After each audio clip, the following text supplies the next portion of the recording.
আজ আমি বানাবো মোরলা মাছের বাটি চচ্চড়ি। গরম গরম ভাতের সঙ্গে ঝাল ঝাল এই মোরলা মাছের বাটি চচ্চড়ি খেতে খুব ভালো লাগে, একবার খেলে স্বাদ মুখে লেগে থাকে। নমস্কার, মুনমুনের ঘরোয়া রান্না থেকে আমি মুনমুন, আমার চ্যানেল ও পেজে আপনাকে জানাই অনেক অনেক স্বাগত।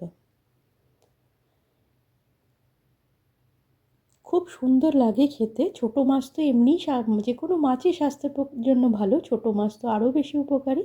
এখানে আমি মোরলা মাছ নিয়েছি, মাছগুলো কেটে ধুয়ে পরিষ্কার করে নিয়েছি। আপনারা আপনাদের প্রয়োজন মতো মাছ নিয়ে নেবেন। মাছগুলো আমি একটু নুন আর হলুদ মাখিয়ে 5 থেকে 10 মিনিটের মতো রেখে দেব। একটু নুন দিয়ে দিলাম,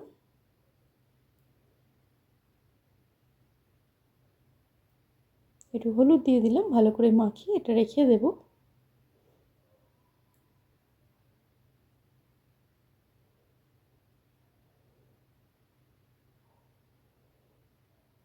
একটা বাটি নিয়েছি, বাটির মধ্যে আমি একটা আলু কেটে নিয়েছি, আলুটা কেটে ধুয়ে পরিষ্কার করে রেখেছি।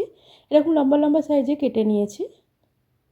আলুটা দিয়ে দিলাম, পেঁয়াজও কেটে রেখেছি, পেঁয়াজ দিয়ে দিলাম, লম্বা লম্বা করেই সব কাটা আছে।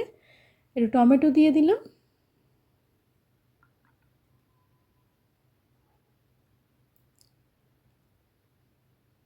নুন আর হলুদ দিয়ে স্বাদ মতো নুন হলুদ দেবো, তবে এটা মাথায় রাখবো মাছের মধ্যে নুন হলুদ দেওয়া আছে। আলু পেঁয়াজ টমেটোর মধ্যেও নুন হলুদ দিয়ে একটু কাঁচা সর্ষের তেল দিয়ে ভালো করে এটা মাখিয়ে নেব। এটা মাখিয়েও সময় না থাকলে 5 মিনিট, সময় থাকলে 10-15 মিনিটও ওটা রেখে নিতে পারেন, সুন্দর ম্যারিনেট হয়ে যায়।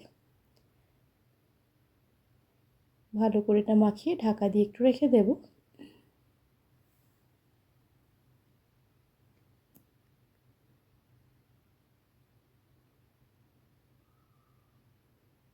একটা ছোটো মিক্সি জার নিয়েছি, এর মধ্যে আমি সর্ষে নিয়ে নিলাম।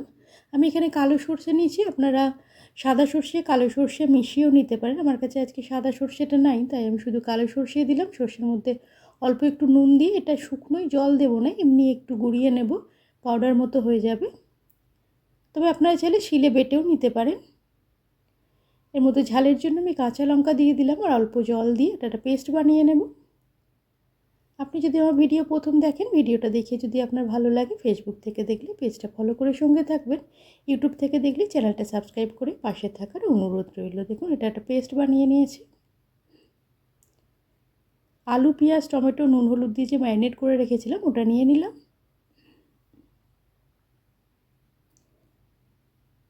আর মোরলা মাছটাও যে নুন হলুদ মাখিয়ে রেখেছিলাম এটার মধ্যে দিয়ে দেব।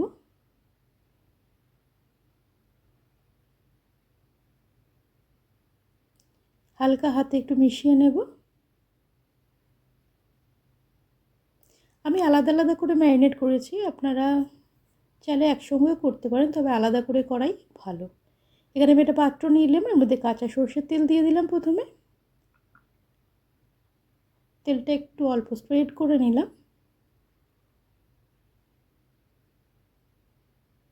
কালো জিরে দিয়ে দিলাম কিছু,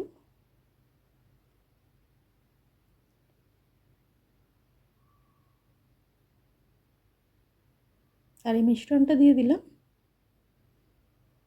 আলু টমেটো পেঁয়াজ মোরলা মাছ নুন হলুদ দিয়ে মাখা আছে সেটা দিয়ে দিলাম, তার সঙ্গে সর্ষে যেটা পেস্ট করে রেখেছিলাম ওটা দিয়ে দিলাম। মিক্সি জারটার মধ্যে অল্প একটু জল দিয়ে ওই জলটাই দিয়ে দেবো, আলাদা করে আর জল দেবো না। এখানে আমি একটু কাশ্মীরি রেড চিলি পাউডার দিলাম কালারের জন্য, এটা অপশনাল, আপনারা চাইলে নাও দিতে পারেন। মিক্সির জারটার মধ্যে অল্প একটু জল দিয়ে ওই মশলাটা ধুয়ে ওই জলটা দিয়ে দিলাম। ওপর থেকে একটু কাঁচা সর্ষের তেল দিলাম, সর্ষের তেলটা অল্প অল্প করে অনেকবারই দিলাম, সেই জন্য অল্প অল্প করে দিয়েছি। তেলের পরিমাণটা আপনারা আপনাদের ইচ্ছা মতো কম বেশি করে নিতে পারেন। ফ্রেশ ধনেপাতা কুচিও ওপর থেকে দিয়ে দিলাম আর কাঁচা লঙ্কা দিয়ে দেব।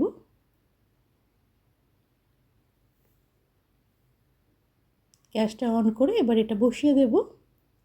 এটা প্রথমে হাই ফ্লেমে 20 থেকে 25 সেকেন্ডের মতো এটা রাখবো।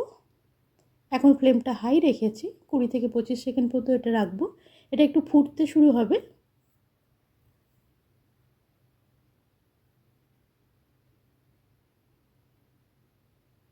দেখুন ফুটতে শুরু হয়েছে। গ্যাসের ফ্লেমটা একদম লো করে ঢাকা দিয়ে 4 থেকে 5 মিনিটের মতো রেখে দেবো, তাতেই এটা সুন্দরভাবে হয়ে যাবে। আর এটা যেই একটু হতে থাকবে না, সুন্দর একটা গন্ধ বেরোবে। কাঁচা সর্ষের তেল, সর্ষে বাটা, কাঁচা লঙ্কা, ধনেপাতা এইসব কম্বিনেশনে এত সুন্দর একটা ফ্লেভার হবে না, যেই একটু ফুটতে শুরু করবে পুরো রান্নাঘর একদম মহমহ করবে, একটা সুন্দর কম্বিনেশনের ফ্লেভার আসবে এর থেকে। দেখুন এটা হয়ে গেছে। আমি এটা একটু মাখা মাখা রেখেছি।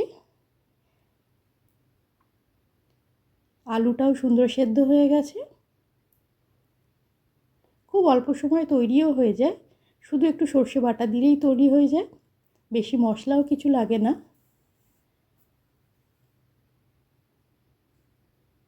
হয়ে গেছে। গ্যাসটা বন্ধ করে রেখে দিয়েছিলাম ঢাকা দিয়ে 5 মিনিট। এবার গরম গরম সার্ভ করে দিলাম। কমেন্টের মাধ্যমে জানাবেন আমার আজকের এই রেসিপিটা আপনার কেমন লাগলো। যদি ভালো লাগে একটা লাইক আর বন্ধুবান্ধবদের মধ্যে শেয়ার করার অনুরোধ। এই গ্রেভিটা দিয়ে না গরম গরম ভাত মেখে খেতে দুর্দান্ত লাগে। ঝাল ঝাল এই গ্রেভিটা গরম গরম ভাত অসাধারণ লাগে খেতে।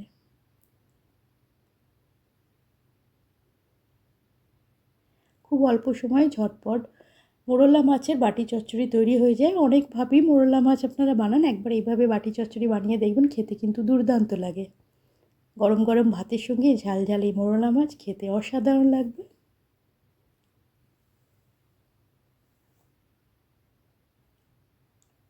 আপনাদের অমূল্য সময়ের মধ্যে থেকে সময় বার করে আমার রেসিপিটা দেখার জন্য আপনাকে অসংখ্য ধন্যবাদ ও ভালোবাসা। আগামী দিনে পাশে পাবো এই আশা নিয়ে আবার একটা নতুন ভিডিওর সঙ্গে হাজির হয়ে যাব। সকলে সুস্থ থাকবেন, ভালো থাকবেন। আর একবার এইভাবে মোরলা মাছের বাটি চচ্চড়ি বানিয়ে খেয়ে দেখুন, গরম গরম ভাতের সঙ্গে ঝাল ঝাল বাটি চচ্চড়ি কিন্তু মোরলা মাছের বাটি চচ্চড়ি দারুণ লাগবে। নমস্কার, ভালো থাকবেন, সুস্থ থাকবেন।